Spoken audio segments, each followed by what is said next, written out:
పరిష్కారం ఏంటంటే అధికార పార్టీ వాళ్ళు పోయి పంచండి, ఇదే పరిష్కారం. అదే కదా. పరిష్కారం అంటే ఏం చేయాలా? వెరీ సింపుల్ అండి. వచ్చిన ఎరువులు మొత్తం నీ రైతు సేవా కేంద్రంలో పెట్టు. ప్రతి రైతుని రమ్మను. తెలుసు కదా ఎంతమంది రైతులు ఆ ఏరియా వాళ్ళు ఎవరో తెలుసు కదా. ఒక్కొక్కళ్ళకి నీ దగ్గరకు వచ్చినాయి ఎన్ని 1000 వచ్చినాయి.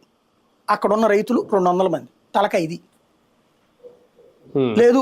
వాళ్ళకి ఎకరం పొలం లెక్కనేసుకో, ఎకరానికి 2 1 సింపుల్ కదా. ఈ లెక్క తీసేసి జాయింట్ కలెక్టర్ ఆ రైతు సేవా కేంద్రమా ఇప్పుడు పేరు పెట్టింది రైతు భరోసా కేంద్రం, కానీ రైతు సేవా కేంద్రం అన్న ఇద్దరితో సింపుల్ గా నడిచేది. వాళ్ళు ఒక ఇన్స్ట్రక్షన్ ఇచ్చి జాయింట్ కలెక్టర్ ద్వారా మొత్తం ఇంకెక్కడా పెట్టడానికి వీల్లేదు, ఆ రైతు సేవా కేంద్రంలోనే పెట్టాలా.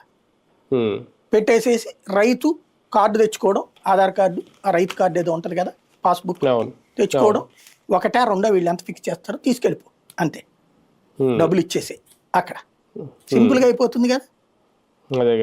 ఇప్పుడు జ్యోతే సిటీ ఎడిషన్ లోనే 450 500 అని రాస్తుంది, ఈనాడు 350 అని రాస్తుంది, సాక్షి వాళ్ళు 350 నుంచి 500 అని రాస్తున్నారు.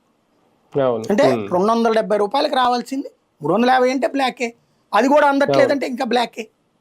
పైగా ఇప్పుడు విత్తనాల షాపుల వాళ్ళంట ఇది కొనాలంటే ఎరువు ఇవ్వాలంటే వాళ్ళు ఇంకో 2 3 రకాలు ఇస్తారట, అదే కదా, అవి కూడా కొనుక్కుంటేనే ఇది